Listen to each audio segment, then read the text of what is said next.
encore. Nous finissons la semaine avec vous. Je suis avec Papi Mbaou Moussa du PPRD. Avec lui, j'ai fait vite appel à Papi Mbaou, c'est au cadre du PPRD parce que l'actualité reste dominée du côté de l'opposition. Cette rencontre de plusieurs personnalités de l'opposition, de plusieurs partis politiques de l'opposition au niveau de Lubumbashi. Il y a Moïse Katumbi, j'ai vu ma Tata Pogno, Martin Fayoulou. On constate également l'absence de Ramazan Ishadari, qui, selon une bonne opinion, devrait être là. L'absence également de Mouzito.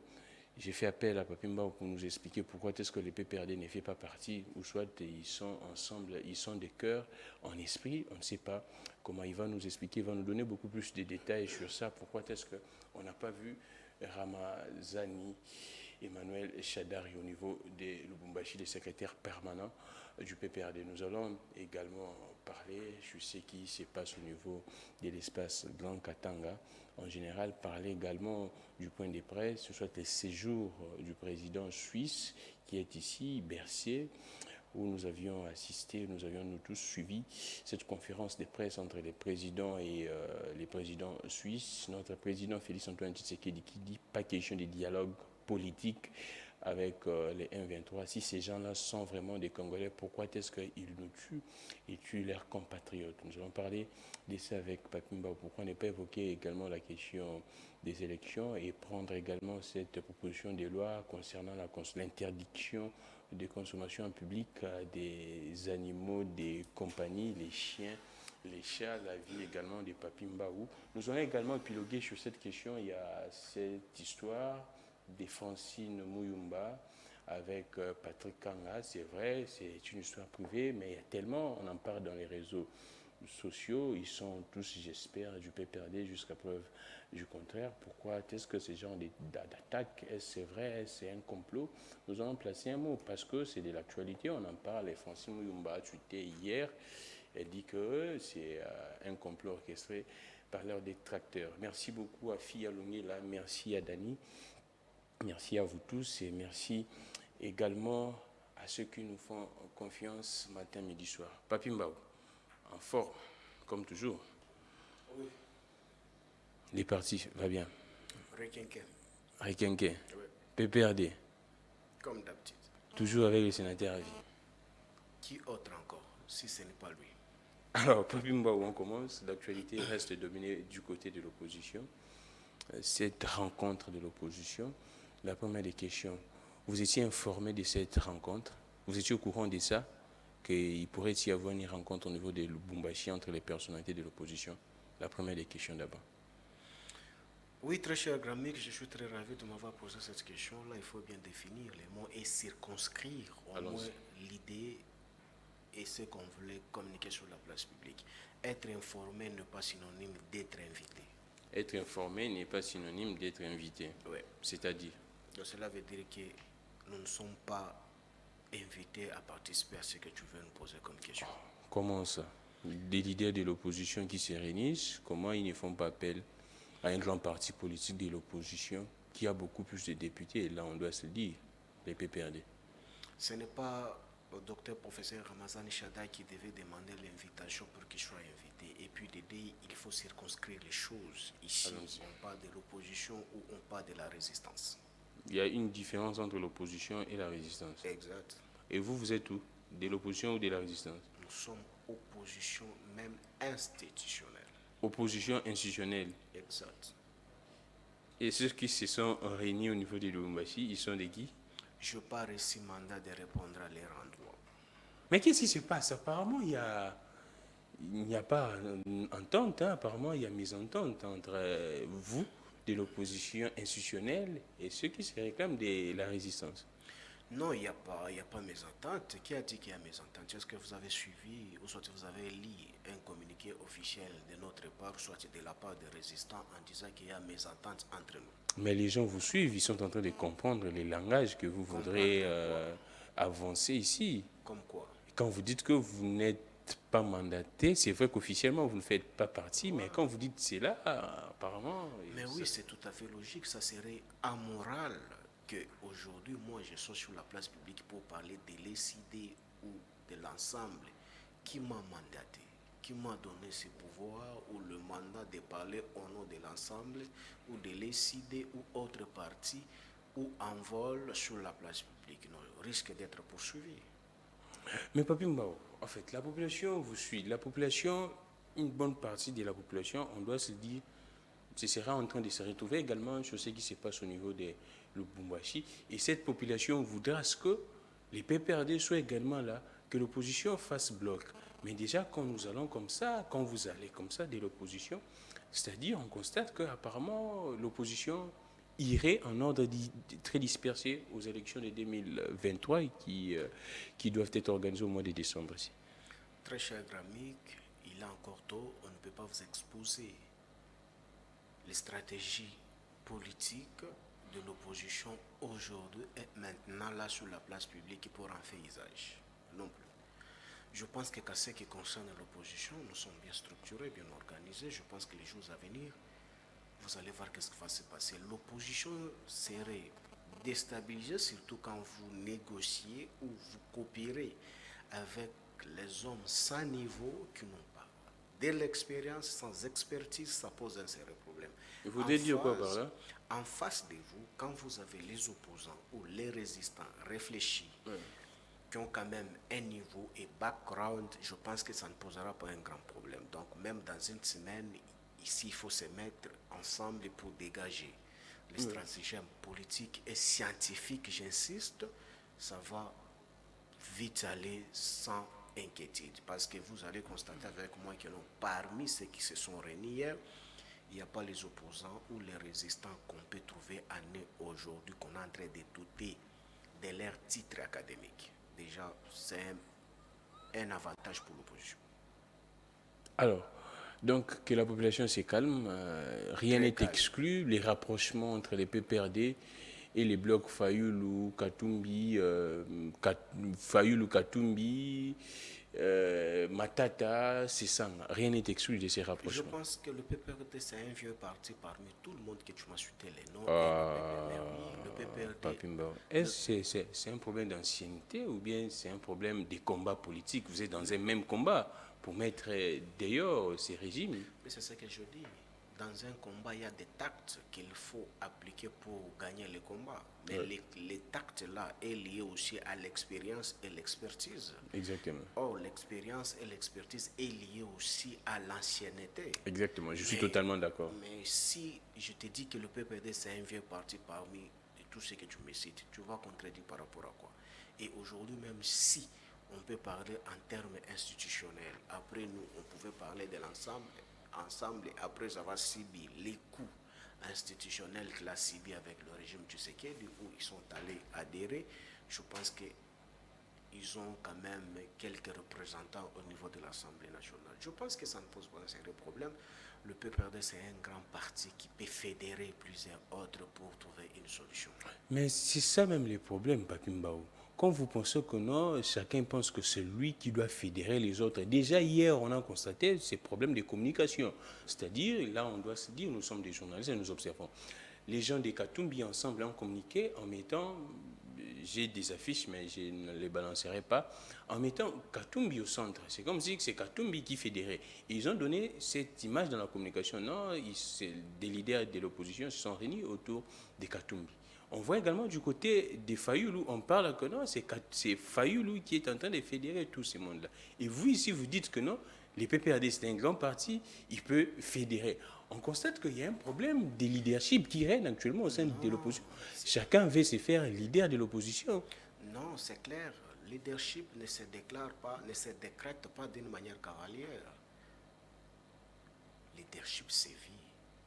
Et la nature, lorsqu'elle est tracée, c'est tout à fait logique. Est-ce que vous croyez qu'aujourd'hui, tel que tu viens d'illustrer les images là que nous, du côté de Katumbi, on a publié, une image que nous, c'est Katumbi qui est leader. De l'autre côté, c'est de l'amour.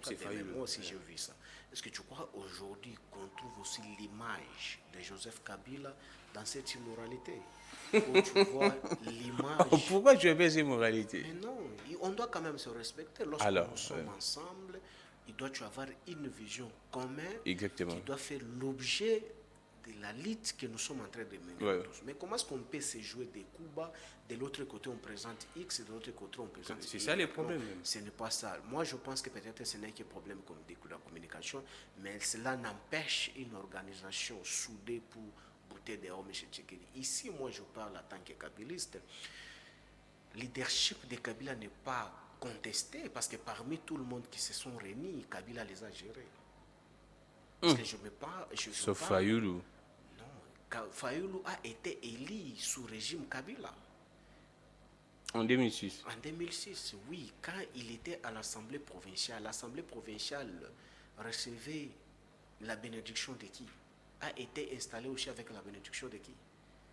De Kabila. Donc cela veut dire que Kabila a un statut particulier dans l'opposition qui n'a jamais existé en République démocratique du Congo. Oui, c'est un ancien président également. Exact. Donc, il y a un traitement particulier à son endroit. Non seulement un traitement particulier à son endroit, c'est vu aussi l'immense de son parti politique, outre que le PPRD, la manière dont le PPRD est structuré et fonctionnel.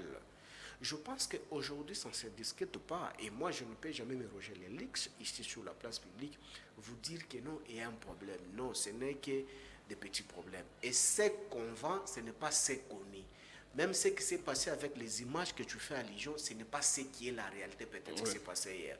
Je pense que la réalité, c'est quand il y a eu séance de travail étant leader, il y a eu quelque chose qui s'est dégagé. Je pense que là, ça ne peut pas vraiment casser la tête pour en faire l'objet, l'obligation ou l'objectif, c'est que en décembre, M. Tshisekedi et sa bande doivent faire des valises. Alors, merci beaucoup, Papi Mbaou Moussada. Mais qu'est-ce que le PPRD peut... c'est vrai, le PPRD est un grand parti politique. Dans cette configuration actuelle où on voit les quatre leaders, c'est vrai qu'on citerait de moins en moins c'est Sangam, hein, c'est un leader de l'opposition. Qu'est-ce que le PPRD pourrait ajouter dans cette configuration qui voit le jour déjà? Si le PPRD venait, donc, moi, je pense qu'aujourd'hui, à la différence que moi, je suis en train d'insister là au-dessus, tu dois me saisir très bien ces mots.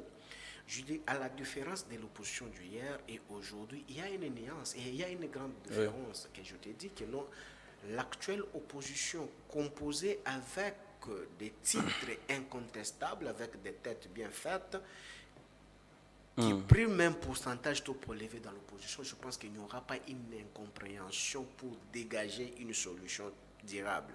Je pense que là, on ne peut pas en faire un objet de débat sur la question de l'unité de l'opposition. Je pense que nous avons encore tant de jours pour dégager une solution de l'opposition. Il suffit même 1 heure de temps.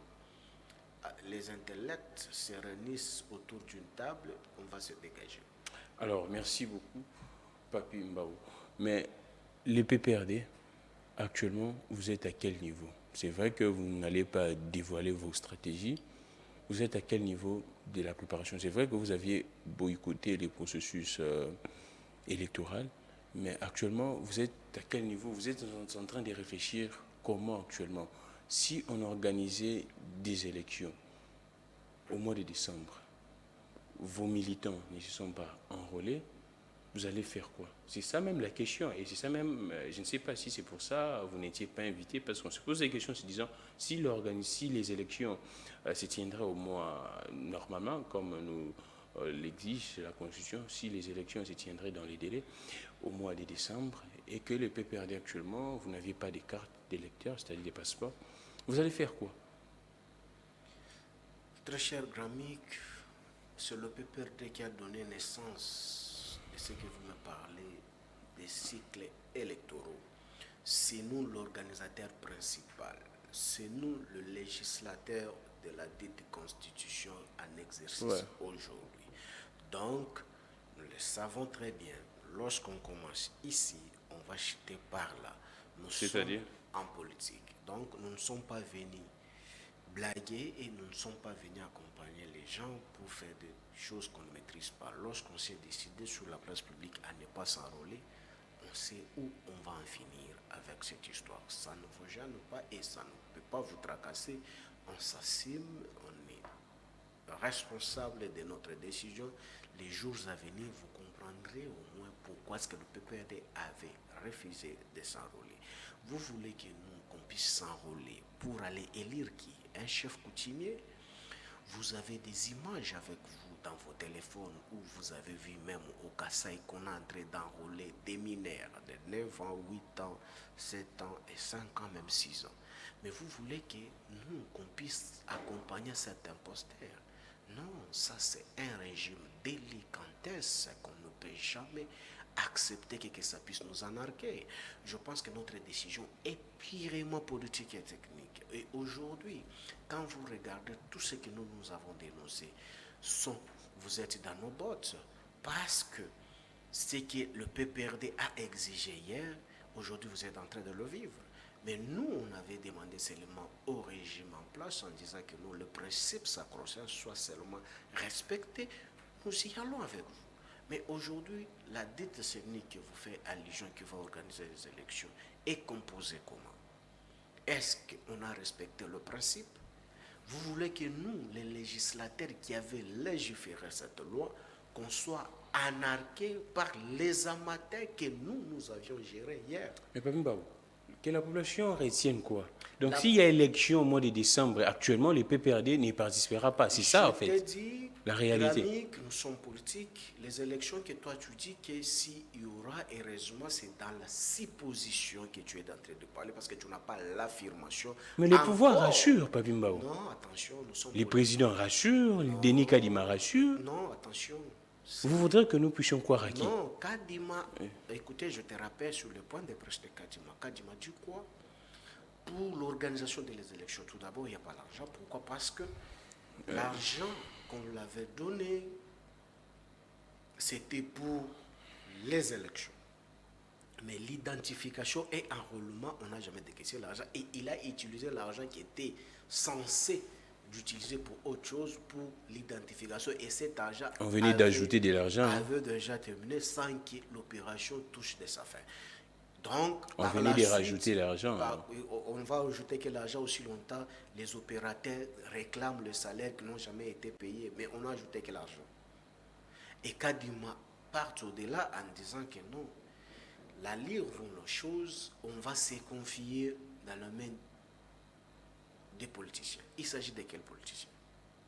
Donc, apparemment, vous croyez que c'est impossible qu'il y ait élection. Même s'il y a les élections, nous sommes responsables devant notre responsabilité et devant notre décision. On s'assume et on sait ce qu'on peut faire au cas échéant.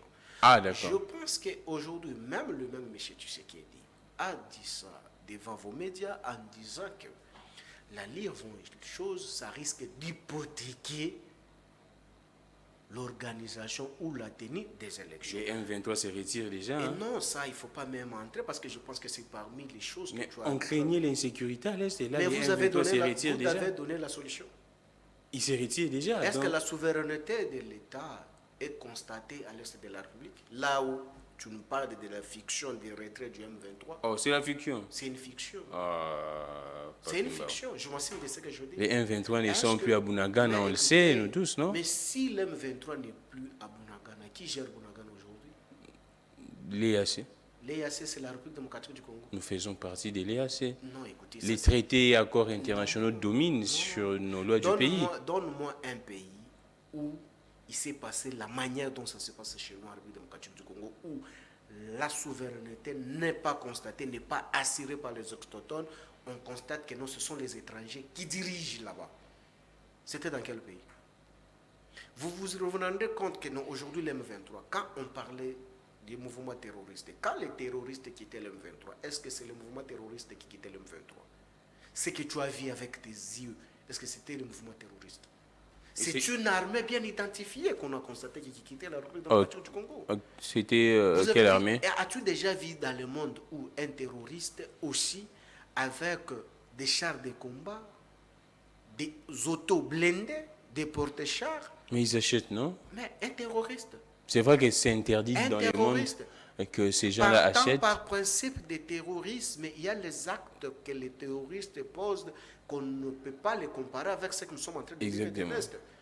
Il faut dire la vérité aux Congolais. C'est quelle armée? À l'époque, je te rappelle, quand l'M23 quitte, se fait remplacer par l'armée ougandaise. L'armée ougandaise, souvenez-vous, lors de la guerre des 6 jours à Kisangani, où il y a le cimetière qu'on n'oubliera jamais. En 2001, je pense. Oui. Quand l'armée indisciplinée ougandaise quittait la République démocratique du Congo, il a emporté des chèvres, même des poules. Pourquoi? Et je te dis, je te renseigne. Ils avaient faim?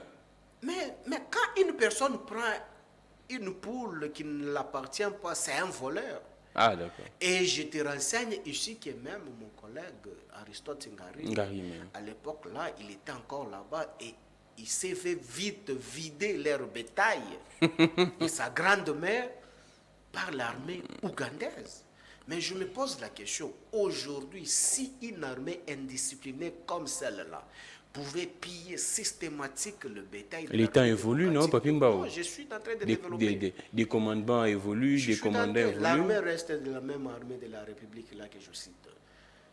Si elle pouvait se comporter ainsi, pour prendre même de bétail, sans emporter chez eux, mais à combien plus forte raison aujourd'hui, où on constate que non, la fiction du M23 se retire pour se faire cantonner à 2 ou 5 kilomètres de Bunagana, ou toujours en République démocratique du Congo, il s'est fait tout de suite remplacer par l'armée ougandaise, où on a vu l'armée ougandaise s'être fait amener avec des pelles chargeuses, ponts clairs et autres tracteurs pour aller creuser. Mais si une personne avait la capacité tout d'abord d'emporter les chèvres, mais il se retrouve dans les territoires où il n'est pas contrôlé, là où il y a des matières premières, tu sais qu'est-ce qu'il fait aujourd'hui? Ça, les risques, ouais. Il est en train de piller... Là, c'est un bon parallélisme. Il est en train de piller systématiquement, nuitamment. Vous avez des preuves? Mais ok, les preuves sont là que je voulais te révéler. Une armée s'amène avec une pelle chargeuse. Pour faire quoi? Parce que Bunagana, c'était déjà... c'était déjà un conglomérat déjà qui existait déjà bien avant. Urbanisé déjà. Mais la pelle chargeuse est des ponclins qu'on a vu l'armée burundaise et ougandaise s'amener avec ça à Bunagana. C'est pour faire quoi? C'est pour aller creuser nos minéraux et les transporter notamment. Non, ce n'est pas pour extirper, par exemple, il pourrait y avoir, on appelle ça quoi, des restes, des bombes, ainsi de suite. Mais est-ce que les bombes, on peut déterrer des bombes avec une pelle chargeuse? C'est où là où on peut faire ça, cher Kramik? Nous ne sommes pas dans le planète Jupiter quand même. Pelle chargeuse pour déminer. Non, exactement, c'est ça même les termes, pour déminer. Non. Il ne faut pas rêver. Ils sont venus piller la République démocratique du Congo. Et quand vous avez suivi la déclaration faite par les M23 en disant que non, aujourd'hui, si la République démocratique du Congo met ses pieds là-bas, c'est une déclaration de guerre. On tue. Effectivement, jusqu'à ce jour, est-ce que l'hymne national de la République démocratique du Congo chante là-bas? Est-ce que, moi je me pose la question, est-ce que les drapeaux de la République démocratique du Congo montent là-bas? Est-ce que ça flotte? Et aujourd'hui, je me pose la question, c'est une frontière. Qui perçoit l'argent des frontières de Bunagana aujourd'hui? Il s'agit de quelle administration? Parce que cette administration a été déchirée, a été dispersée par les M23. Qui a réorganisé?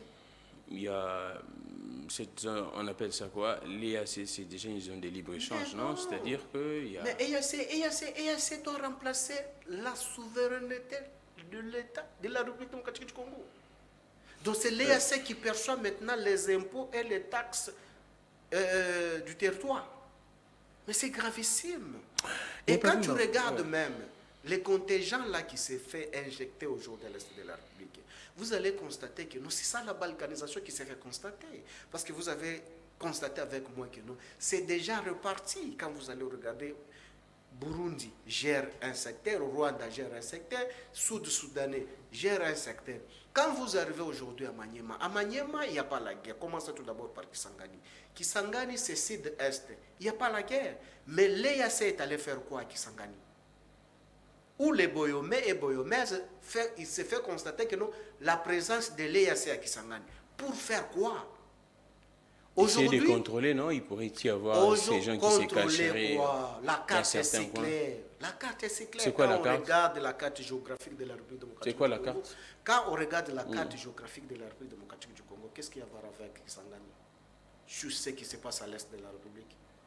Tant que vous n'avez pas encore neutralisé, maîtrisé l'Est de la République, mais comment sauter pour se retrouver encore à Kisangani? Mais Papi Mbao, vous ne constatez pas que c'est vrai qu'il n'y a pas grand-chose qui s'est fait, mais du moins, on constate qu'il y a un peu, je ne parlerai pas d'épée, mais il y a un peu d'accalmie avec les différents retraits. C'est vrai que les affrontements continuent, mais apparemment, il y a certains efforts mise en place. Non, j'ai de Grammy qu'il ne faut pas être distrait jusqu'à ce niveau. Non, moi je pose des questions. Non, ça c'est être distrait. Quel retrait? Ça profite à qui? Qui profite de ces retraits? À la population des rentrées dans les villages. Où tu as vu qui rentre là-bas? À Bunagana, j'ai vu. C'est fait gérer par qui? Nous sommes quand même réalistes et quand même qu'on doit être quand même honnête. Et aujourd'hui, tu sais, la société civile crie si haut ce qui se passe à Maniema précisément. Il y a quoi? Tu sais ce qui se passe à Maniema? Il y a quoi? Mais quand l'armée angolaise se retrouve et autres cagoulés, où on ne sait pas identifier si réellement il s'agit de quelle nationalité qui sont là, soi-disant l'armée angolaise, qui sont là pour cantonner les M23. Pourquoi? Et c'est qu'on a constaté que non, aujourd'hui même, c'est que la société civile aurait déclaré sur la place publique il y a 10 ans que non, notre armée a été déplacée de l'aéroport et l'aéroport aujourd'hui est géré par d'autres personnes qui n'est pas les Congolais. Mais vous allez dire que non, nous sommes encore...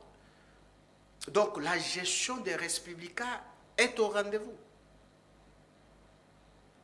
Mais si aujourd'hui, l'armée congolaise est retirée de là où était affectée à l'aéroport de Kindu pour les enfermer quelque part dans des casernes où il s'est fait remplacer par une armée étrangère qui gère maintenant la frontière outre que l'aéroport, mais c'est gravissime. Mais aujourd'hui, vous allez dire cette avancée. Cette avancée, c'est par rapport à quoi? Maniema, il n'y a pas la guerre là-bas. Maniema, il n'y a pas la guerre. Mais pourquoi est-ce qu'on retrouve des étrangers là-bas, le militaire étranger, vers Maniema? Maniema, il n'y a pas la guerre. Mais ce sont des zones à risque qui pourraient être affectées à tout moment, non? Mais le risque consommé, c'est là où on va à Boulagana, Kishiche, et qu'on sort là où on a occupé par les M23 pendant plusieurs mois, les années aujourd'hui. On n'a pas encore retrouvé la paix. Comment est-ce qu'on peut sauter de là pour aller là où même les M23 n'ont pas encore foulé le pays? On réfléchit où? Alors, oui, Papi Mbao, c'est vrai, il y a également les ADF qui, c'est vrai, ils sont toujours là, mais ces derniers temps, ils refont vraiment surface. Aussi longtemps, notre gouvernement, apparemment, il est plus concentré au M23. C'est vrai qu'il y a une mutualisation des forces qui opérerait jusqu'à présent. J'ai été même étonné de voir l'évaluation de cette mutualisation des forces avec Chiwewe, qui était là-bas, qui a essayé d'évaluer cette mutualisation des forces. C'est vrai que c'est l'armée, des résolutions, on ne sait pas, des conclusions après cette évaluation. Mais qu'est-ce qui se passe quand on constate qu'apparemment les M23, bon, c'est semblant des retraits, comme vous dites, selon vous, on ne peut pas les considérer. Mais quand les M23 se retirent, on constate que les ADF montent au créneau et plutôt montent en action, en activité. Qu'est-ce qui se passe? Mais c'est pour vous dire qu'aujourd'hui, le régime Tshisekedi ne comprend absolument rien. On s'est engagé dans une histoire qu'on ne maîtrise pas. Quand tu lis tout d'abord la charte de cette fiction de l'EAC, Africa Community, donc c'est quelque chose qu'on n'a pas maîtrisé. Donc aujourd'hui, dans son article 4, on dit ceci. Ce qui se passe à l'Est, c'est bel et bien identifié dans leur charte. C'est dans et le peuvent gérer au cas. Le président l'a dit lui-même que non, on ne doit plus se battre pour des terres. Donc... Mais c'est lui-même qui a accordé. Tu veux que nous, qu'on puisse contredire ce qu'il a dit. Mais certes, la population congolaise doit constater, doit au moins reconnaître que non, on a constaté l'évolution de la balkanisation sous régime Tshisekedi. L'évolution de la balkanisation. On a constaté l'évolution de la balkanisation sous Tshisekedi d'après vous. Mais oui, quand est-ce qu'on parle? Quand est-ce qu'on peut parler de la balkanisation? Allons-y. Bon. La balkanisation, tout d'abord, c'est lorsque l'État n'est pas à mesure de fouler ses pouvoirs statutaires où il détient le monopole des violences, des révocations, d'exercice dans un territoire congolais.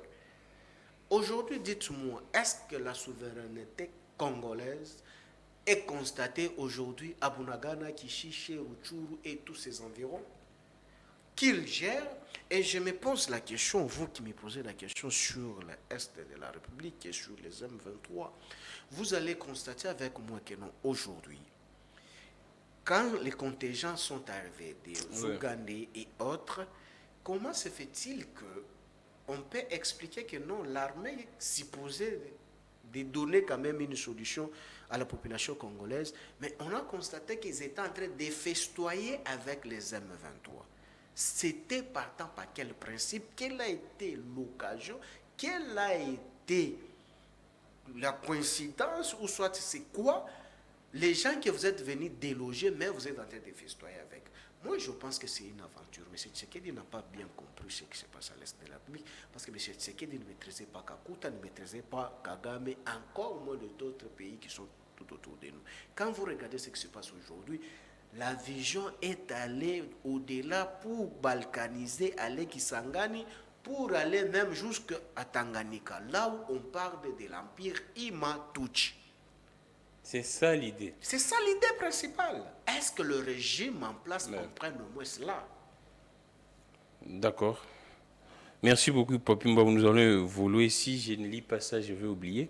Il y a Alain Bolodjoa qui a une tournée au niveau de l'Europe. Toutes mes excuses, Papimbao, c'est également votre frère, votre ami. Si je ne lis pas ça, je pourrais perdre des vues.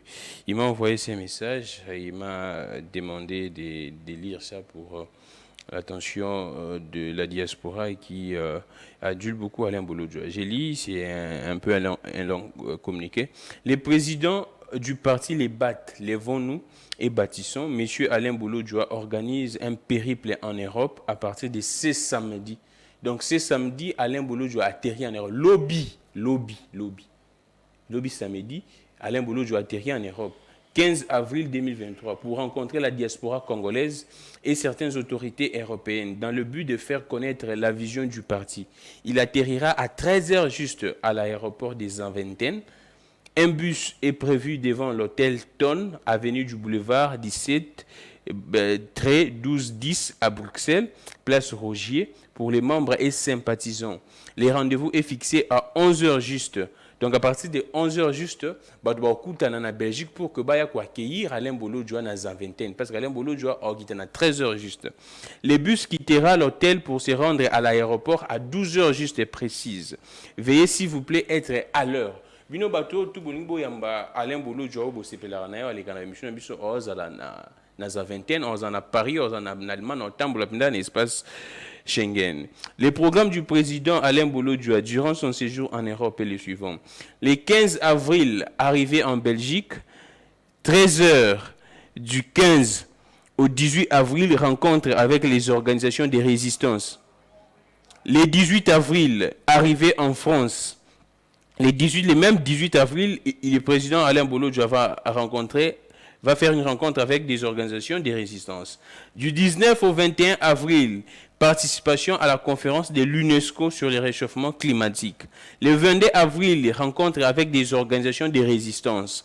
Du 23 au 24 avril, Alain Bolodjoa sera au niveau de l'Allemagne, visite en Allemagne. Du 24 au 26 avril, visite au niveau de la Suède. Alain Bolodjoa sera en Suède du 24 au 26. Du 27 au 29, rencontre avec les compatriotes de Suisse. Donc du 27 au 29, Alain Bolodjoa sera au niveau de la Suisse. Du 29 avril au 6 mai, Alain Bolodjoa va retourner au niveau de la Belgique. Et le 10 mai, il sera de retour. Il fera pratiquement un mois au niveau de l'espace Schengen. Bino batutu beaucoup mais on a besoin du numéro Alain Bolodjoa, boana poto Alain Bolodjoa sera là. Faites un effort de les rencontrer et d'accompagner Alain Bolodjoa. Merci beaucoup, je pense que le message est passé. Papimbaou, on continue. C'est vrai que si vous avez un mot à placer sur les périples de votre frère, mais on reste dans cet empire Imatuchi que vous venez là d'évoquer. Moi, c'est vrai que Martin Fayulu également a abondé dans le même sens en disant que nous pourrions être les derniers Congolais à vivre dans les Congos avec cette superficie. Mais également notre son de cloche qui estime que non, si la communauté internationale ou bien le monde voudrait balkaniser la République démocratique du Congo, il aurait dû le faire depuis avant l'entrée même au pouvoir de Joseph Kabila. On considère qu'à cette époque-là, l'État était très fragile au départ, lorsque on a tué également, on a assassiné Mouzé, et même après le départ de Mobutu, ainsi de suite. Si les Blancs auraient cette idée de balkaniser la République, ils auraient dû les faire à cette époque. Maintenant, actuellement, ce serait un peu très difficile. Qu'est-ce que vous pensez quand vous dites que non, c'est l'empire Imatuchi, c'est ça la vision de l'EAC pour balkaniser? Oui, je m'avais tout d'abord félicité mon ami Ale Bolodjo en déplacement pour une lutte noble. Je pense que beaucoup de courage, c'est ça la lutte. Bon séjour, parce que c'est un homme réfléchi, parce que j'ai même ses livres dans mon bureau. Je pense que c'est un collègue qu'on s'y connaît très bien, qu'on a des affinités. Je pense que courage, bon vent à toi. Il n'essaiera pas de tabasser au niveau de l'Europe. Avoir fait quoi? Il n'a jamais géré avec Tshisekedi encore. Il serait tabassé par rapport à quoi? Il n'est pas chef du corps ici. D'accord, on évolue. Parlons. Tu m'as posé une question très importante, parce qu'on ne peut pas tout d'abord y passer d'une manière superficielle. Il faut y revenir. Quand vous me dites le retrait du M23, mais les ADF avancent. Mais qui est géniteur des ADF? C'est qui? C'est Kakuta Museveni. Oh. C'est Kakuta Museveni. Ce sont des terroristes, non? Non, écoutez. Des terroristes, en tout cas. L'histoire de mon pays me renseigne que 1993-94, Kakuta Museveni avait créé les ADF, les injectés en république d'Isaïe pour déstabiliser Mobutu, créer l'insécurité à l'Est pour leurs intérêts bien circonscrits. Mais aujourd'hui, quand vous regardez dans le format actuel du régime Tshisekedi, la mutualisation de la République démocratique du Congo est en mutualisation avec qui? En dehors de cette conglomérat de l'EAC, les Congolais doivent comprendre que non, Ouganda est en mutualisation avec la République démocratique du Congo. Ouais, pour traquer les ADF même. En dehors de cette aventure de l'EAC. Mais je me pose la question, comment est-ce que le père qui a donné naissance à ses enfants peut se donner encore le luxe d'aller tuer ses propres fils qu'il lui-même a envoyés en mission de service? Là, c'est selon ton analyse. Mais je me pose la question. Parce qui ne pourrait pas être vrai, la réalité. En politique et sur le plan sécuritaire, il n'y a pas de cadeau. C'est-à-dire? Mais quand Kabila a défait l'M23 qui avait trouvé quand même l'occasion de vivre, ils sont allés s'installer où? Rwanda et Ouganda. Pourquoi est-ce qu'ils ne sont pas partis à Kenya? Mais c'est loin, non? C'est un peu loin. Mais pourquoi les héberger et les payer? Oh, ils étaient payés au niveau du Rwanda et... pour rebondir aujourd'hui? Des champs, non? Des champs, de l'élevage, de l'agriculture.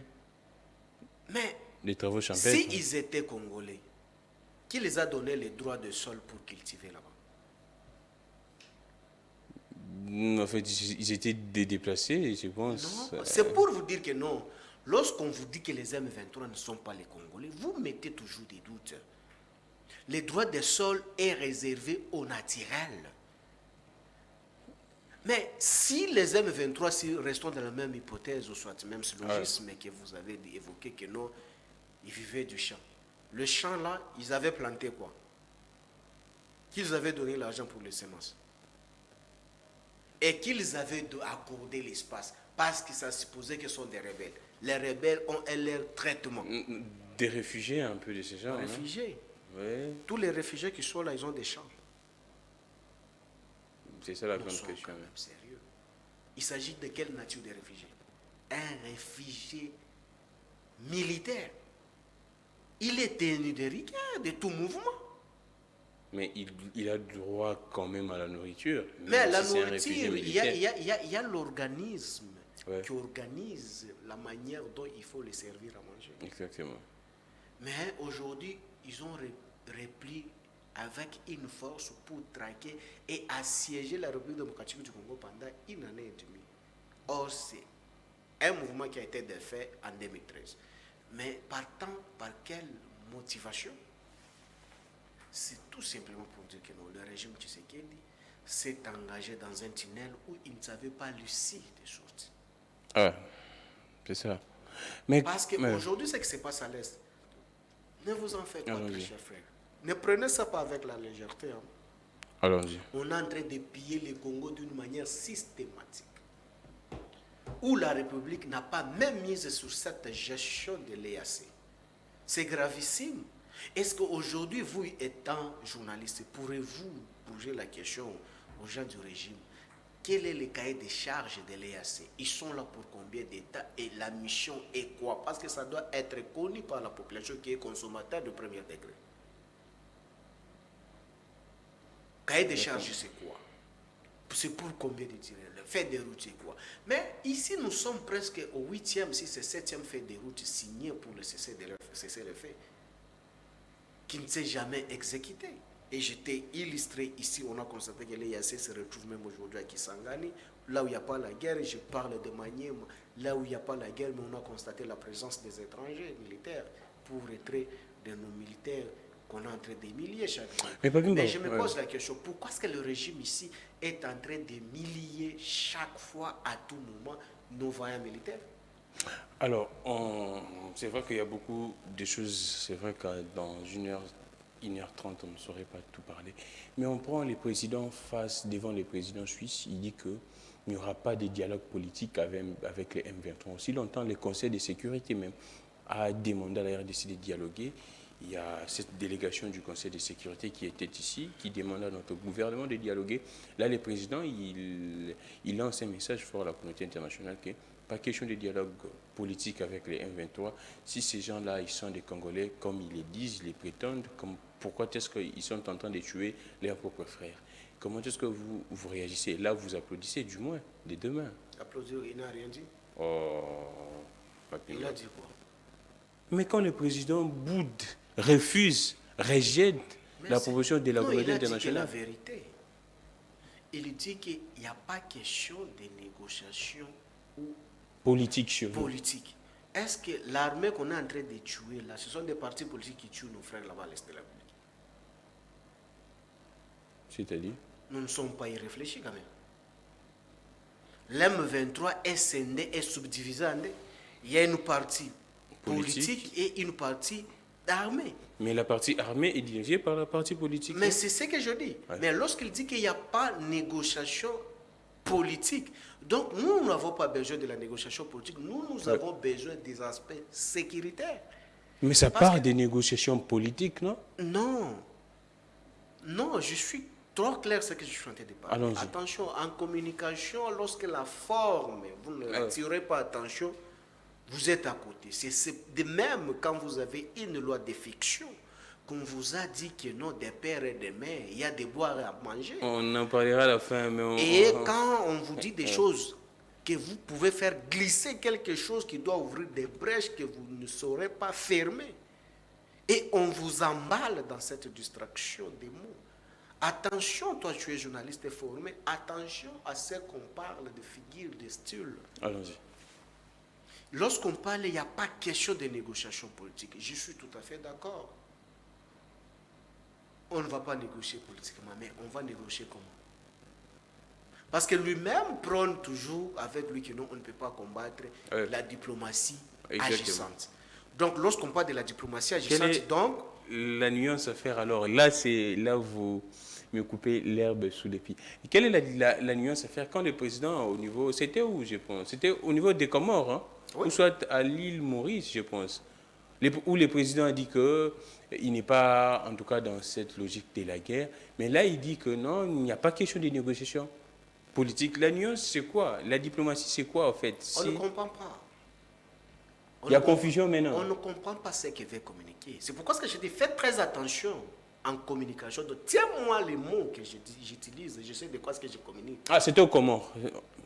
Mais quand M. Tshisekedi dit tout d'abord, tu sais tout d'abord, la diplomatie, c'est quoi? La diplomatie, ce n'est qu'une vase. Ce n'est qu'un contexte qu'il faut donner les contenus. Parce que la diplomatie est sectorielle. Parce qu'une personne ne peut jamais se dire qu'il est calé en diplomatie d'une manière générale. Est-ce que M. Tshisekedi est calé dans la diplomatie armée? Non plus. Il dit qu'il n'y a pas question de tout ce qu'il a déclaré ailleurs. je te reviens. Mais ici, chez nous, il dit que non, il n'est pas question de négocier d'une manière politique.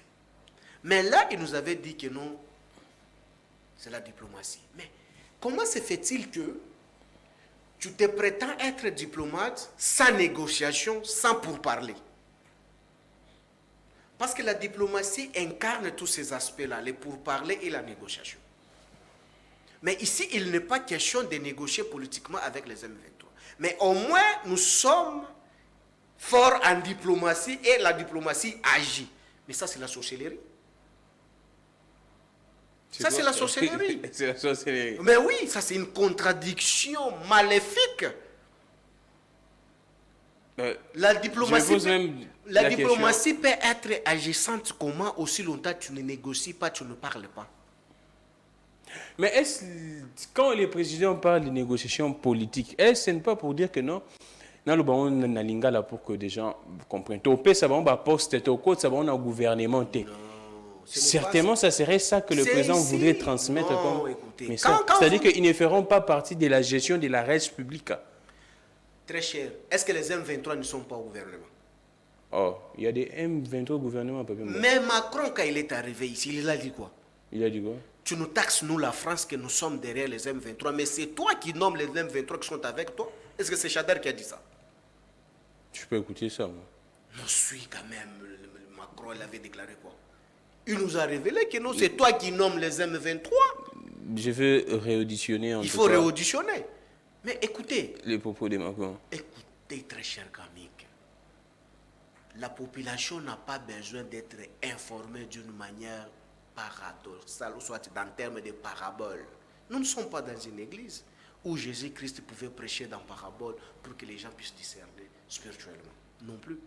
Nous sommes dans un état où les institutions fonctionnent d'une manière bien définie, bien circonscrite. Moi, je reviens, on ne négocie pas d'une manière politique. Pas question de négociation politique. Mais nous sommes forts, la diplomatie agissante. Mais on communique quoi? On prend qui bête? On prend qui bête? Parce que lorsque la diplomatie est agissante, elle agit en quoi? Et ici, je te dis que la diplomatie, elle est sectorielle. Quand toi, tu me dis que non, peut-être, ce que tu viens de dire dans Lingala, que non, peut-être c'est Isaac Poto Tchabango. Dans le gouvernement. Oui, c'est ce que j'ai dit. C'est dans un secteur. C'est le secteur. Mais les M23, dans leur action, ne se limitent pas seulement dans le secteur que toi, tu fais allusion. Mais si aujourd'hui, on ne peut pas négocier avec les M23 politiques, selon la déclaration faite sur la place publique par M. Tshisekedi, mais ceux qui ont équipé aujourd'hui, maintenant, sur le plan sécuritaire, l'Est de la République, sans titre, sans quoi, on est en train de piller systématiquement notre pays, où la souveraineté de la République démocratique du Congo n'est pas constatée. Comment le faire partir? Parce que ici, vous nous parlez de la question de la zone tampon. La zone tampon veut tout simplement dire, selon leur définition, c'est empêcher des pôles nord qui ne traversent pas pôle sud, les pôles sud ne traversent pas des pôles nord. Mais fort malheureusement, ils ont neutre où il n'y a pas la présence des M23 ni des FRDC. Mais fort malheureusement, avec cette fameuse de zone tampon que les régimes ne comprennent pas, lorsque les M23 nous attaquent pour récupérer nos localités, mais les M23 se fait remplacer par qui? Par la zone tampon. Oui. Mais non, nous sommes bêtes ou quoi? Mais si la zone tampon se fait remplacer, l'M23 se fait remplacer par la zone tampon pour occuper notre territoire. Mais nous là, on nous empêche de traverser pour venir les attaquer. Mais on sous-attend que non, nous sommes forts diplomatiquement. Mais on rêve ou quoi? Aujourd'hui, même aller au-delà sur le plan sécuritaire. Deuxième personnalité de la République démocratique du Congo, outre que Mbosso, l'antichambre de la présidence, il le dit que nous ne sommes pas à mesure de sécuriser même notre fleuve. Or, fleuve, c'est quoi? C'est la frontière. On a tué nos marins selon sa déclaration. Donc aujourd'hui, le fleuve de la République démocratique du Congo est géré par qui? Parce que quand la deuxième personnalité de ce pays dit que nous ne sommes pas à mesure de gérer aujourd'hui le fleuve Congo. Maintenant, Gramik, qui gère ton fleuve pour aller dans ton village? Parce que pour aller dans ton village, il faut partir par le fleuve Congo. Qui les gère? Papi Mbaou. C'est pour dire qu'aujourd'hui, les régimes ici, nous avons constaté l'insécurité partout en République démocratique du Congo. Alors, ce qui ne s'est jamais fait constater à l'époque. Papi Mbaou, on constate des poches de tension un peu partout. Vous êtes un grand notable au niveau du Grand Katanga. J'aimerais que vous puissiez lancer un mot à nos frères katangais. C'est vrai qu'il y a également des fortes tensions là-bas. On doit se dire, compte tenu de cette proposition de loi, c'est vrai que des tensions sont partout, même à l'Est, même au Congo central, j'ai vu des images. Mais on voit également des tensions, je vous reçois parce que vous êtes un notable également de l'espace Grand Katanga. Il y a des tensions au niveau de l'espace Grand Katanga, compte tenu de cette proposition de la loi Tiani. J'aimerais que vous puissiez lancer un message de paix. C'est vrai que Christian Mondo a dit qu'on a désorienté. On a décontextualisé ses propos, désorienté également, interprété faussement ses propos. J'aimerais que vous puissiez lancer un message de paix à nos compatriotes de l'espace Grand Katanga, qui s'apaisent du moins. Très, très cher Gamik, tu sais que la paix nous préoccupe, nous tous. Exactement. Lorsque le pays est en péril, même les émissions ici, exactement. Les tourneurs. On ne saura pas travailler. Donc, l'importance est qu'il faut que la paix règne partout en République démocratique du Congo. Mais pour que la paix règne, nous ne sommes pas dans la jungle. Nous sommes dans un État. Un État est bel et bien organisé. Parce que chaque entité a ses attributions. Aujourd'hui, pour que moi que je sois sécurisé, il y a une lourde charge qu'on a confiée, l'État a confiée à XY pour permettre le fonctionnement de ce qu'on appelle la sécurité, que soit au rendez-vous. Mais aujourd'hui, fort malheureusement, ce que nous constatons, c'est que le régime Tshisekedi n'a pas la vision sécuritaire. Comment se fait-il qu'au même moment, l'Est de la République en fait, vous regardez Sud-Est en fait, vous regardez à l'Ouest, il y a l'insécurité qu'on n'en parle pas, Kwamuntu, Bandundu et consorts, où les Congolais s'entretuent à tout moment sans cause qu'on ne sait pas maîtriser.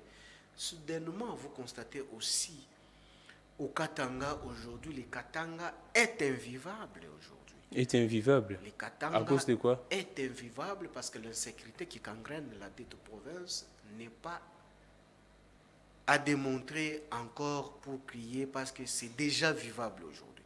Je pense que ce qui m'intéresse, moi, c'est quoi tout d'abord? Avant que l'insécurité, s'il vous plaît, là, on parle en tout cas à demi-mot. L'insécurité de la part de qui? Entre eux, le fils katangais, ou bien il y a... Non, mais la question là il y a une main noire. La question là que tu me poses, c'est une question que M. Tshisekedi et sa bande devaient nous dénicher cela pour comprendre qui est l'auteur. Vous citez le nom du président de la République dans ça? Mais hier, c'est Kabila qui était l'auteur. Il y a un gouverneur là-bas au niveau... Mais hier, il y avait aussi les gouverneurs qui existaient à l'époque de Kabila. Mais s'il y avait quelque chose qui s'est passé dans les provinces, c'était Kabila l'organisateur. Mais pourquoi est-ce que vous allez extirper aujourd'hui M. Tshisekedi dans ce que nous sommes en train de vivre aujourd'hui? Parce qu'aujourd'hui, j'ai toujours dit ça, nous sommes dans un système bicéphale. Dans le système bicéphale, le bicéphalisme veut tout simplement dire que non, la vision doit incarner la tête, qu'elle soit proposée au niveau des membrales pour que ça soit exécuté donc dans l'exécutif. Mais si au sommet, la vision est floue, donc cela veut dire que même au niveau de l'exécutif, il n'y a pas quelque chose qu'on doit prendre. Pour que les Congolais soient sécurisés, tout d'abord, ça doit commencer dans la tête de M. Tshisekedi. M. Tshisekedi doit prendre quelque chose qui doit faire l'objet de sécurisation des compatriotes congolais. Et par la suite, les institutions organisationnelles doivent accompagner cette vision pour l'exécution. Mais aujourd'hui, quand vous me posez la question, les sabotages qui se passent au Katanga, où vous trouvez qu'on tue les gens chaque jour, on les entasse. J'ai vu ces problèmes-là de l'UNAFEC où... J'en viens, je vais vous expliquer, je suis en train d'arriver.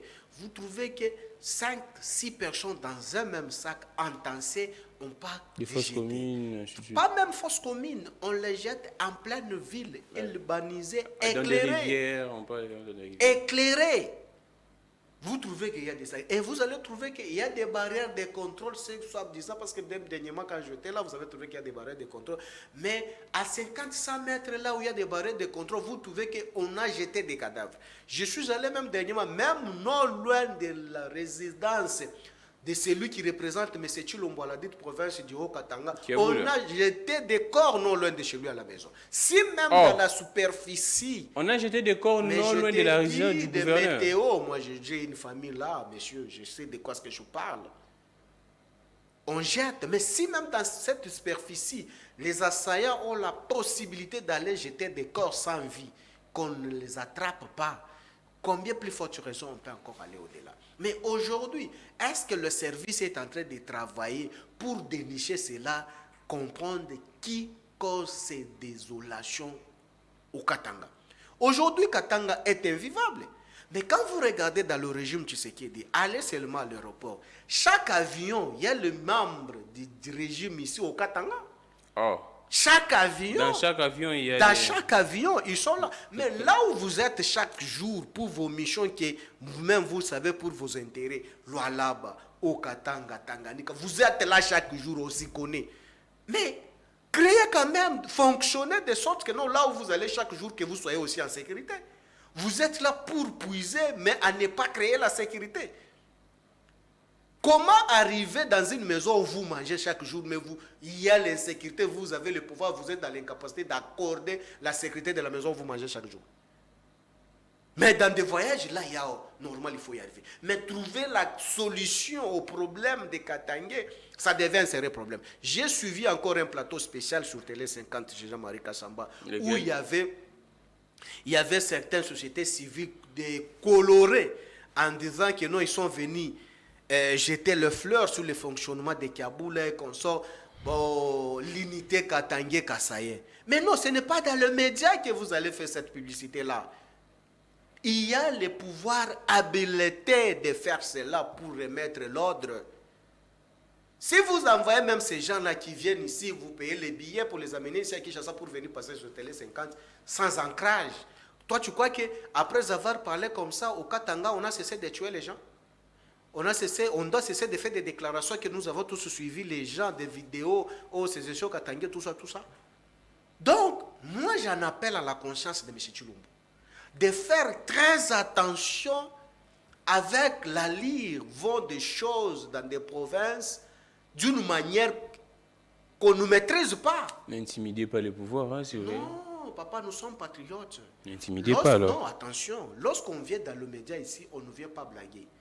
Dans chaque critique, il y a une dose de propositions. Mais quand vous dites au pouvoir de faire attention... Non, faire attention, il faut être éveillé. Ah, d'accord. Il faut être éveillé parce que le ministre de l'Intérieur doit dénicher avec ses services compétents pour que la paix reprenne au moins dans la dite province. Parce qu'aujourd'hui, si le président de la République, si représenté dans les institutions, ne fournissent pas les efforts pour donner la paix aux Congolais, mais qui va encore en faire?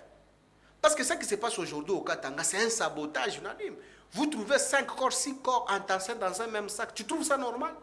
Donc, ici même, le speaker Mbosso nous dit que non, on est en train de tuer même nos marins sous le fleuve. Nous sommes dans l'incapacité de gérer le fleuve. Mais c'est grave. Appelons également la justice de faire son travail, d'enquêter. La justice, écoutez, je suis quand même une personne qui a juré pendant 18 ans. On s'y connaît quand même dans ces domaines. Les enquêtes de la justice sont trop limitées que les enquêtes des services d'intelligence. Toi, tu crois que la justice ou soit le procureur peut mener les enquêtes, aller au-delà des services d'intelligence? Non. Mais, ici, moi, je ne peux jamais m'attarder là au-dessus pour condamner le procureur ou soit la justice. La justice doit vivre les fruits des services d'intelligence pour mettre dans leur disposition les assaillants. Mais Papi Mbaou, c'est vrai, encore derrière les temps, nous sommes pratiquement arrivés à la fin. Mais donc, au-delà de la loi Tiani, il y a également ces problèmes. Mais oui, comment se fait-il qu'on peut légiférer une loi ou soit on peut organiser les élections aussi longtemps le pays est en péril? L'insécurité partout. Je pense même tout d'abord pour déployer même les kits électoraux, il faut qu'il y ait une sécurité. Exactement. Vous avez vu même par le passé, on nous a vendu du vent ici que non, les matériaux électoraux sont bel et bien sécurisés. Mais quand vous allez au Kasaï, là-bas, la société civile crie chaque jour, là où il y a les accidents, on trouve que des machines, c'était dans les maisons des particuliers. Dans des voitures, dans des voitures avec des cartes. Mais c'est ça même la CENI que toi tu nous envoyais, nous, qu'on part se faire enrôler. Et hier, on a interpellé, permettez-moi, Papimba, on a interpellé Peter Kaza du niveau du Sénat sur cette question. Il y a le sénateur Valentin Guérengo qui estimait qu'il a émis une motion incidentielle pour faire échec à la question orale, je pense, de sa collègue, pour dire que cette question-là, l'effet de retrouver des matériaux de la CENI dans des véhicules, même dans des maisons des particuliers, ce n'est pas dans des prérogatives de Peter Kazadi. C'est vrai que c'est lui les ministres de l'Intérieur, le VPM, mais on doit plus interpeller la CENI. Et la question orale était rejetée. Donc, quand même sérieux. Ça serait très difficile de savoir la suite. Il faut qu'on déchire quand même nos diplômes. Oh. Mais est-ce que cette question concerne la CENI ou bien le ministère de l'Intérieur? Si on doit épargner le ministère de l'Intérieur, qui a la charge de sécuriser la CENI? L'Intérieur. Pour que la CENI se déplace pour aller même à Mupompa, Kabea, Kamwanga, qui va sécuriser cette bande-là? Mais c'est quand même un sénateur qui a duré au Parlement. Guérengo, depuis 2006, il est au Sénat là-bas. C'est lui qui était le suppléant de Bemba, non? Écoutez, Gramic, être sénateur n'est pas synonyme d'avoir le monopole de réfléchir sur la place publique. Ou soit de fait d'être sénateur, vous n'avez pas le monopole scientifique. Donc vous contredisez Guérengo? Mais moi, je ne contredis pas la personne là qui réfléchit parce qu'elle est dans cette conglomérat de jouissance. Moi, je parle ici sur les fonctionnalités étatiques. Si aujourd'hui CENI veut se déplacer, c'est Sénat qui va sécuriser la CENI? Non, le ministère de l'Intérieur. Mais comment se fait-il qu'on doit épargner le ministre de l'Intérieur? C'est ce qui s'est passé hier, je vous dis. Mais pour qui va veiller de cette surveillance-là? Malgré d'autres services doivent accompagner. Mais les services apparents, c'est qui? C'est le ministre de l'Intérieur. Mais si on retrouve, même à Kasumbalesa, on a retrouvé des mêmes problèmes où l'accident c'est... Yango batunyo surtout batambola kana ba machine na bakatso na basala ka accident ba kufala. Même à Kasumbalesa, il s'est passé encore de même chose, des cartes vierges, des colis, des bottes et des bottes. Mais qui était censé de sécuriser des colis là? C'est la police congolaise. La police congolaise est la compétence de qui?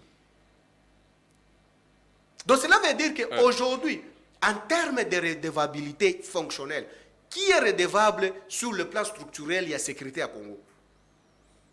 Le ministre, le VPM de l'Intérieur. Mais dites-moi aujourd'hui, M. Baha, tu dois détacher la police à la CENI pour sécuriser les kits électoraux. Ce n'est pas Baha Tulkuebo, mais c'est un si, sénateur mais qui si a le Sénat dit ça, on a une motion incidentielle. Si la motion là a été soutenue par autres sénateurs. Ouais. Le président du Sénat était d'accord avec cette motion incidentielle. Mais c'est amoral. Ça prouve suffisamment, il y a un complice.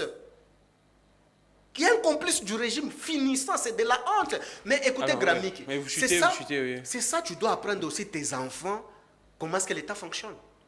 Que tu vas dire que non, le ministre de l'Intérieur n'a rien à voir avec la sécurité de la police. Mais ça, c'est quoi ça? Ça, c'est quoi ça? Non, écoutez, soyons quand même réfléchis. Est-ce là, c'est la sécurité ou bien c'est l'organisation beaucoup plus de la CENI, le fonctionnement de la CENI? Mais écoutez, CENI sont des civils, sont des personnels sous-traités par l'État, par un pouvoir bien organisé.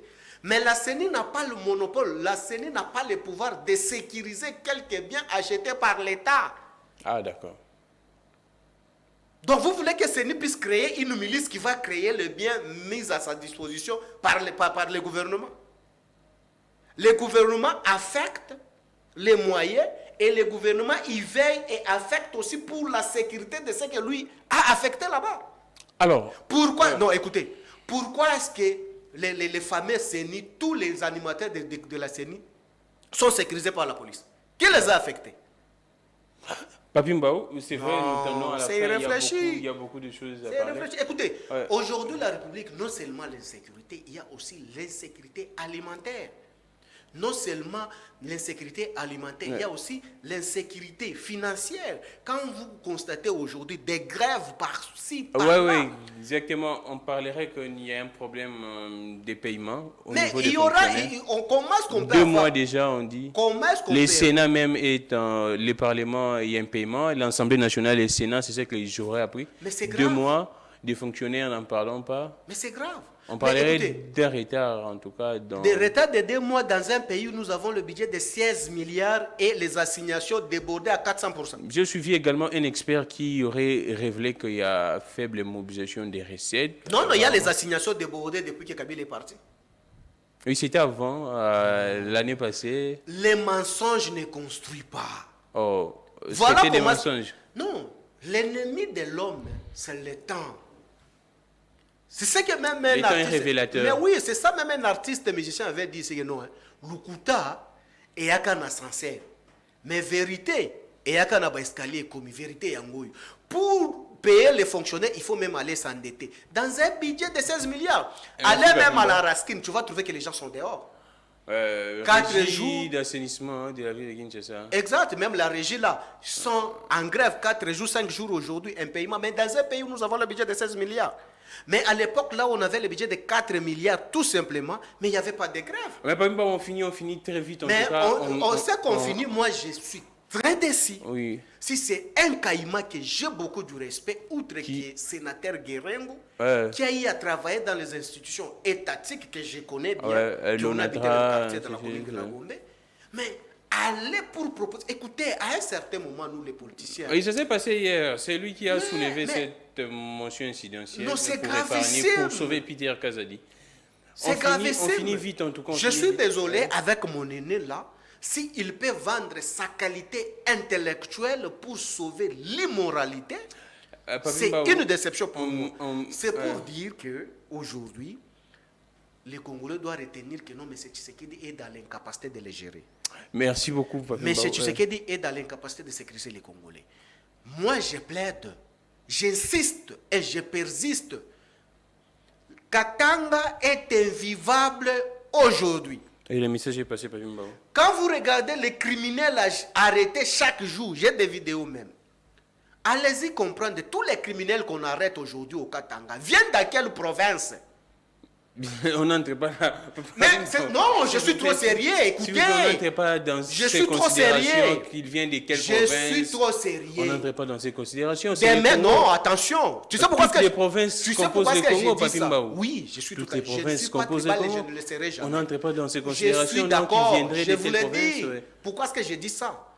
Demain aussi, M. Guérongo doit protéger encore le ministre de l'Intérieur pour ne pas sécuriser encore les Katangais. Merci Papi Mbao, on finit en tout cas. On doit essayer un peu d'épiloguer sur cette question en une seconde. C'est vrai, un de vos membres, je dirais comme ça, Francine Muyumba, selon elle, elle est victime de son engagement politique du côté de Kabila. C'est parce qu'elle ne veut pas céder, qu'elle ne veut pas quitter et Kabila à cause de ces dénonciations sur ce qui se passe au niveau du Parlement. Vous le savez très bien, au début de cette rentrée parlementaire du mois de mars, elle a dénoncé, elle a dit clairement que ce Parlement était inféodé. Ce Parlement était la caisse de résonance pratiquement du pouvoir exécutif de ces régimes. Il y a des histoires qui se racontent sur elle, on ne revient pas là-dessus. Mais quel est votre avis sur ce qui s'est dit et contre elle actuellement? On la reproche quoi? Avoir faire quoi? Elle a violé quelle loi? Qu'elle serait immorale. Après avoir faire quoi? Elle a tenu des propos discourtois à l'égard de son mari au niveau de la CNSS. Qu'elle aurait tenu des propos de ce genre au niveau de la CNSS. Ça, ce n'est qu'un montage venant dans le cas de la Talibanie. Oh, c'est un montage. Mais oui, c'est un montage venant dans le cas de la Talibanie. Mais c'est un journal très sérieux qui a titré Scoop d'innocent Lenga. Non, écoutez. Ce que moi je peux te dire ici, si Francine Muyumba a tenu les propos désobligeants à l'endroit de son mari, une vie privée, moi étant politique, je dois le faire l'objet des débats sur la place publique. Mais c'est un public, c'est une femme publique. Mais est-ce que tu as vu les images là où Francine Muyumba est en train d'insulter Kanga? Non, jusqu'à présent, non. Mais s'il n'y a pas les images, comment est-ce qu'on doit perdre l'énergie pour en parler là au-dessus? Mais il y a un journal qui est écrit sur ça. Cet journal-là est rédigé par les anges. Donc c'est de la manipulation d'après vous. Mais non, écoutez, ici avec la Talibanie, tout est possible. Parce que quand vous mettez mal à l'aise la Talibanie ne dort pas. Donc vous confirmez qu'elle est victime de son engagement? Bon, oui, c'est tout à fait logique. Parce que nous, au PPRD, on a été toujours victimes par notre conviction, tout en état capitaliste. Elle est toujours au PPRD, hein? Qui? Francine. Tu avais vu sa démission. Ah, d'accord. Si je pose des questions. Mais si elle quitte Kabila, elle ne serait pas le premier ou le dernier. C'est tout à fait logique. Chez nous, au Kabila, chez nous, au PPRD, les kabylistes, quand tu quittes, l'adhésion est libre. Quittez aussi, vous êtes libre de la même manière vous êtes venu. Cette déconsidération pour les kabylistes, vous allez même le faire constater au niveau de l'Assemblée nationale chez Speaker Mbosso. Tu sais, aujourd'hui, l'indemnité des sorties de Mme Mabunda, les bureaux politiques de Mme Mabunda et tous les personnels de l'Assemblée nationale n'ont jamais été payés, tu le sais. Tout simplement, merci beaucoup. Tout simplement parce que sont kabylistes. Là, tu vas dire aussi que non, c'est quelque chose. Olenga n'a pas écrit sur ça. Il faut le dire. Vincent Olenga, que je respecte. Innocent Olenga. Il faut le dire aussi. Qu'il écrive aussi que non, les indemnités des sorties du régime et de quoi et du pouvoir de madame, du bureau Mabunda et les frais des installations jusqu'à ce jour qu'on n'a jamais. C'est toujours Innocent Olenga qui avait écrit sur Néné Nkoulou et Kalev. C'est toujours Innocent Olenga. Finalement, mon frère là, il écrit toujours. Mais les immoraux sont nombreux. Quand il y a les immoraux ici, tout ce qu'on vient de débattre ici, c'est l'immoralité. Pourquoi est-ce qu'il n'écrit pas? Quand Mbosso refuse, l'Assemblée nationale refuse de payer les indemnités de sortie parce qu'ils sont kabylistes.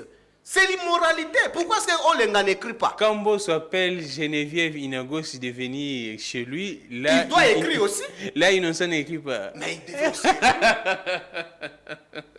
Il devait aussi écrire. Qu'on dise encore d'autres choses. Des révélations de cette immoralité. Si le régime ici. Tu n'as pas suivi. J'en ai fini. Mais il y a aussi certaines autorités pour ne pas entrer dans ces débats-là à quel niveau. On a vu engrosser plusieurs filles ici. Parce qu'elle n'écrit pas. Et puis par la suite, moi je chute pour. Mais vous dénoncez également ce comportement de la police. C'est vrai que Silvano Kasonga a arrêté, a interpellé. Je ne sais pas s'il gère toujours la ville. C'est vrai qu'il y a une ordonnance du président. Non, il continue à gérer. L'ordonnance est en souffrance. Tu n'as pas posé sur ça. Oui, c'est ça la question. Ça serait de première fois depuis les Congos et les Congos. S'il vous plaît, Dani, quelques minutes. Qu'aujourd'hui, le président de la République prend le luxe de signer une ordonnance, mais qui n'est pas dans l'exécution. Jusqu'à présent, cette ordonnance souffre d'exécution. Mais comment? Mais général, qu'à ce moment, j'étais avec lui dans mon quartier, qu'il a arrêté certains policiers de mon coin de Tombalouba ici parce qu'ils avaient des ododos dans les poches. Avec ces gars-là, tant qu'il est commandant de la ville. Des policiers avec des quoi? Des ododos dans les poches. Je l'ai vu. En fonction. Et j'aurais appris que même celui, le général qu'on a arrêté en surveillé, soit disant qu'il n'a pas accordé la promotion dans la province de Grand Kassai, ce qu'on aurait appris. Mais c'est selon des informations. Mais oui, avec... on aurait trafiqué l'ordonnance du président. Mais ça, c'est une humiliation. Quand on a trafiqué l'ordonnance, comment se fait-il que le chef fait parvenir à signer une ordonnance trafiquée? Parce que... ce n'était pas après la signature? Non, mais si c'était après la signature, c'est faux et l'usage des faux. Donc, tout de suite, là, on pouvait arrêter les nommés et ceux qui ont trafiqué. Merci beaucoup. Mais il a fait quoi? Donc, c'est pour dire que sur le plan des droits administratifs, ça entre en jeu à peu près 3 services pour que le chef arrive à mettre sa signature finale. Mais Papimba, s'il vous plaît, vous placez un mot vite sur ce qui s'est passé où on a vu la police déshabiller des dames à cause de ce qui s'est passé dans une résidence. Ces dossiers des partouzes là, on a déshabillé des dames. Il y a même un monsieur qui est mort dans ces dossiers. C'est vrai que Silvano a arrêté ces policiers. J'ai suivi des informations hier. Ces policiers sont interpellés. Mais comment vous pourriez expliquer ces comportements des policiers qui arrivent dans un endroit? Ils obligent aux femmes de se déshabiller. Aucun respect même pour la femme. C'est ça la formation. Quand les gens ne sont pas formés, on ne peut que subir ça. Quand vous trouvez Est-ce que c'est normal? Tu trouves les gens en flagrant, au lieu de les arrêter, vous dites que non, déshabille-toi. Tu avais quelle intention? Mais moi, j'ai interrogé des juristes, j'ai interviewé des juristes qui ont dit que jusqu'à présent, le code pénal congolais ne prend pas à charge cette infraction, de partout, ainsi de suite. Et surtout que c'est en privé. Mais c'est ça. Ça aussi, il faut tenir compte aussi, et beaucoup plus aussi les politiciens qui se retrouvent dans Patrousse. Ah, s'il vous plaît, il faut les éduquer. On reste d'abord dans les policiers qui non, je sais pas parce que j'ai pas. Je lance des filles aussi, des politiciens dans il y a des Patrousse. Politiciens qui se retrouvent dans des Patrousses. Ils doivent se retirer aussi. Moi, mais je n'ai pas compris pourquoi est-ce que les politiciens là, on ne les a pas déshabillés par les policiers, mais on a déshabillé seulement nos mamans. C'est une honte. Il y a des politiciens dans les Patrousses. Il faut les déshabiller aussi, nous présenter les images comme vous avez aussi. Merci beaucoup. Vous avez présenté les images de la femme. Parce que moi, ma lutte, c'est contre les immoraux. Quand vous êtes immoral, on ne partage pas. Donc, aujourd'hui, nous avons constaté avec Révé, quand vous m'avez posé la question. S'il vous plaît, Dani, on risque de nous bloquer là. Quand vous m'avez posé la question, c'est amoral. L'intention tout d'abord de la police, c'était quoi? De faire déshabiller une personne, voir. Tu voulais voir quoi? Tu as laissé ta femme à la maison. Tu viens ici, tu trouves qu'une personne en flagrance, il y a une infraction qui s'est fait constater. Au lieu de les arrêter, les amener à qui des droits, toi, tu commences à les filmer. L'intention tout d'abord de prendre ton téléphone, étant organe de la loi, tu commences à filmer. De les pousser à se déshabiller et puis les filmer. Mais non, ce sont des gens qu'il faut chasser dans la police. Les condamner. Pour quel intérêt? Moi, je condamne cet acte de patrouille. C'est l'immoralité. Qu'il faut filmer même nos frères politiciens qui sont là, nos collègues politiciens. Il faut les filmer. Mais vous ne pouvez pas les limiter seulement par les victimes. Des femmes là, ils sont là par l'argent. Parce que nous, on met l'argent en jeu, il vient là. Il faut quand même la protéger. Merci et beaucoup. Aussi, ce que tu m'as posé sur la question de Raskin. Vite. Depuis qu'on a fait partie Jean Goï, à la ville-province de Kinshasa, l'actuel ministre des Finances est dans l'incapacité de payer les gens. Il ne maîtrise pas le meilleur. Donc c'est depuis le départ des gens qu'on constate ce qui se passe. Mais c'est lui qui l'a remplacé, déboussolé complètement. Il ne comprend absolument rien. Il n'y a pas l'argent. Le nom de l'actuel ministre provincial des Finances. Mais quand les agents tout d'abord de la DGRK pleurent, ils sont passés même sur les plateaux de votre collègue Samuel 13. En disant que non, ce gars-là, il était incompétent de gérer tout d'abord la DGRK. Mais à combien plus forte raison aujourd'hui il est ministre? Merci beaucoup. Donc, c'est pour dire que non, l'IGF a demandé qu'on puisse manger Ngoï, mais il s'est fait remplacer par Ange. L'Ange a coqué. Merci beaucoup, ça n'est fini pour aujourd'hui. Il y a un dossier très capital, mais le temps nous empêche d'en parler. Au niveau de Sonaïdo, entre Marcelin... Voilà, cette immoralité. PCA a suspendu un DG. Dans le régime anti-Lomboyo, un PCA, c'est un mandataire passif. Un DG, c'est un mandataire actif. Une compétence est d'attribution. Tous deux nommés par même l'ordonnance. Mais revêtu de quel pouvoir, lui? Il peut vraiment faire partir celui qui est gestionnaire au quotidien. Voilà le régime de Ramassi. C'en est fini pour aujourd'hui. Entre... Les noms même m'échappent. Bilombaye qui... un avocat là, si c'est un maître, qui ça, si c'est un maître. Et Boma, voilà. Tu as vu. Ah, c'est lui qui s'est bâti au Kassai là. S'il vous plaît. Mais c'est grave, non, attention, je me rappelle, tu me rappelles. C'est lui le conseil qui s'est bâti dans Chitika Tende. Et ça n'est fini. Mais c'est grave, mais le régime de M. Tshisekedi, il n'y a pas la moralité. On y reviendra. Un monsieur qui s'est bâti en plein Dieu, que notre Tshisekedi a ça, mais nommé, comme M. PCA. Merci, Papi Mba. Mais c'est grave. Merci. Mais quand on a sanctionné aussi les DG de la SNEL, mais il y a aussi un DG incompétent de l'OPP. Merci beaucoup. C'en est fini pour aujourd'hui. Merci à Dani. On doit laisser les plateaux à d'autres confrères. Il y a également ces dossiers. Merci Dani. La consommation, l'interdiction de la consommation. Mais oui, des chiens. Boris, il faut soutenir cette loi-là. Bamboa, Basili, Banya ou Basili. Dans le quartier Nabilo, vous avez des chiens encore? Oui, on a des chiens. Si vous avez des chiens, c'est bien sécurisé. Mais moi, je soutiens ça. Comment se fait-il que tu construis ça, Bamboa, surtout dans l'absence du temps? Si on commence comme ça un jour, on pourrait interdire de consommer même les poulets, les porcs, ainsi de suite. Pourquoi seulement cibler les chiens, cibler les chats? Bazali, Bamboa, Obabenga, domestique. Et puis, Dédé, c'est quoi, Ndekonanga? Tous les milubivores. Toi, il y a des milubivores et mati. Des milubivores. Oui, les milubivores. Ce sont qui? Les mangeurs des milous. Ça n'est fini. Le taux de milloubivore est trop élevé. Je pense que je dois recevoir plus les lundis. Mais oui, le taux de milloubivore, c'est trop élevé. Les milous en disparition. Cette race-là, ça devient maintenant en chercher. Non. Quand tu arrives chez moi, même sur le colonel Ebea, nous n'avons plus les chiens. Moi, je pense Moi, je pense que chacun est libre de faire manger. De manger sur la place publique. C'est ceux qui pensent que c'est bon pour sa santé. Hein. Si ce n'est pas attesté médicalement que non, ça nuit à la santé. Moi, j'aurais souhaité, si on pouvait manger les chiens comme ça sur la place publique pour neutraliser l'M23, j'accepte. Merci beaucoup, ça n'est fini pour aujourd'hui. Papi Mbao, c'est au cadre du PPRD. Bon week-end chez vous. On se retrouve la semaine prochaine. On suit l'actualité du côté de Lubumbashi, ce qui va se passer. La suite et également l'actualité politique en général.